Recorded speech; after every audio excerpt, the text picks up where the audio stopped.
السلام علیکم جی، کیسے ہیں آپ؟ سب ٹھیک ہیں؟ اچھا، آج کا ہمارا ٹاپک یہ ہے کہ اس وار کے ماحول میں، اس ٹینشن کے ماحول میں کس طرح کام کیا جائے، ٹھیک ہے؟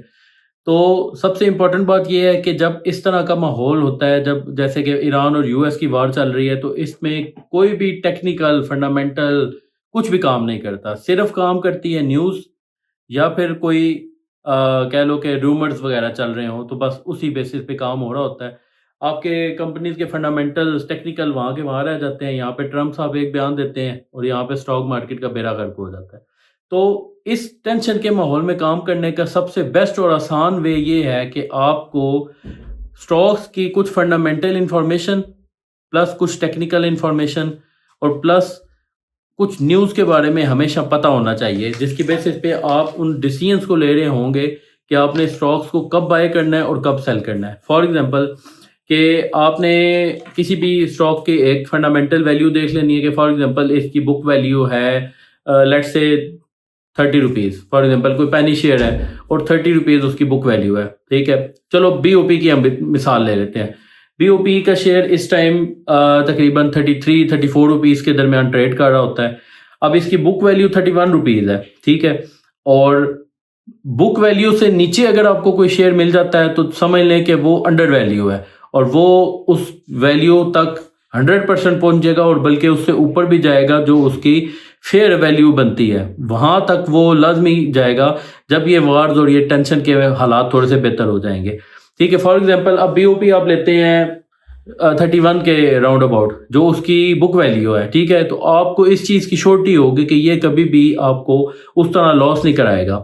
اور فار ایگزامپل آپ ایک شیئر لے لیتے ہیں 500 روپے کا اور اس کی بک ویلیو ہے لیٹ سے 300 روپے فار ایگزامپل، اور اس کی فیئر ویلیو بھی تقریباً اسی راؤنڈ اباؤٹ ہے، 200-250 روپے 300 روپے کے قریب اس کی فیئر ویلیو ہے، ڈپینڈ اپون اس کا فائنینشیل رزلٹ کیا آیا تھا، اس کی سیلز کیا تھی، اس کی پی ای ریشو کیا تھی، یا اس کی اور ٹیکنیکل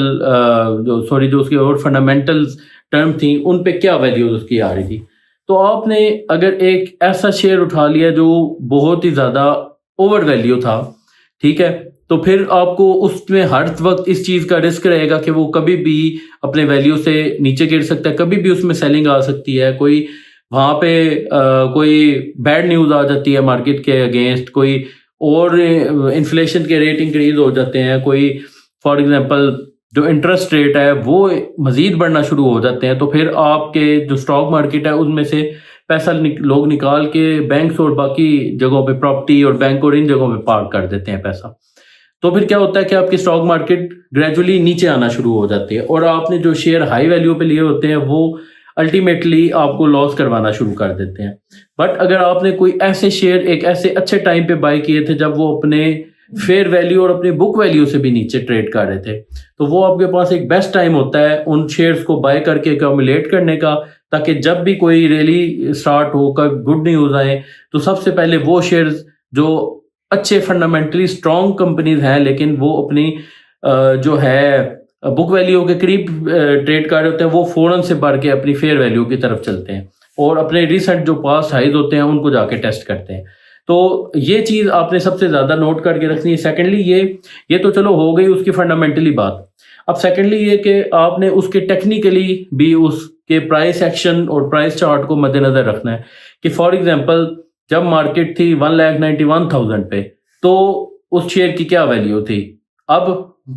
فار ایگزامپل اب 1,64,000 پہ ہے مارکیٹ، تو اب شیئر کی کیا ویلیو ہے اور ان دونوں کے درمیان کتنا گیپ ہے، ٹھیک ہے؟ مارکیٹ کا یہ ہمیشہ رول ہے کہ وہ اپنے ہائیز کو جا کے ہمیشہ ٹیسٹ کرتی ہے اور پھر اس میں یا تو سیلنگ آتی ہے یا پھر مزید بائنگ آتی ہے اور وہ اپنے نیو ہائیز کی طرف چلی جاتی ہے مارکیٹ، ٹھیک ہے؟ تو فار ایگزامپل ہم نے بی او پی کی مثال لی، تو بی او پی لیٹ سے آپ کو 31-32 روپیز کے راؤنڈ اباؤٹ اگر مل جاتا ہے تو آپ اس کو بائی کریں، ٹھیک ہے؟ اور آپ کو وہ 50 روپیز 52 روپیز تک بھی ریسنٹ ڈیز میں وہ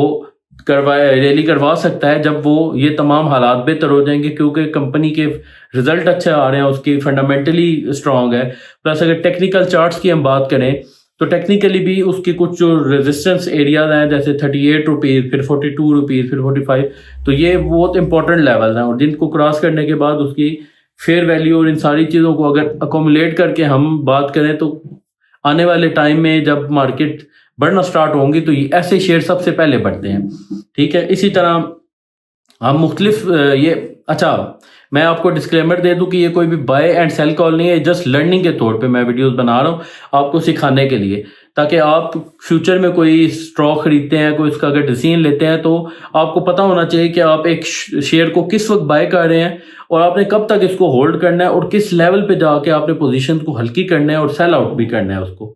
انلیس کہ آپ بہت لانگ ٹرم انویسٹر ہیں, جیسے فار ایگزامپل 5 سال 10 سال 20 سال تک آپ نے اپنے مائنڈ میں ٹارگیٹس رکھے ہوئے ہیں, تو پھر آپ اس چیز سے بالاتر ہو کہ آپ کو کسی لیول پہ بھی بائی کر سکتے ہیں اور اس میں SIP کر سکتے ہیں, سسٹمیٹک انویسٹمنٹ پلان کے تحت. ان پہ آپ سلولی ایکومولیٹ کرتے جاتے ہیں, ہر مہینے اس میں تھوڑی بہت اماؤنٹ ایڈ کرتے جاتے ہیں, ان اسٹاک کو بائی کرتے جاتے ہیں اور الٹیمیٹلی آپ ایک خاص لیول اچیو کر لیتے ہیں.